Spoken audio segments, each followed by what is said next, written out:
দ্বিতীয় বিশ্বযুদ্ধের পর এই প্রথম কোনো মার্কিন নৌবাহিনীর সাবমেরিন থেকে ছোড়া টর্পেডো সরাসরি যুদ্ধের সময় একটি জাহাজকে আঘাত করেছে।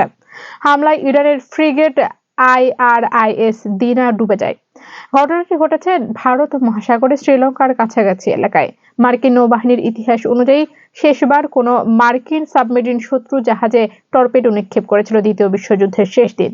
যুক্তরাষ্ট্রের প্রতিরক্ষা মন্ত্রণালয় জানিয়েছে, বুধবার একটি মার্কিন সাবমেরিন থেকে ছোড়া টর্পেডো ওই ইরানি যুদ্ধ জাহাজে আঘাত হানে।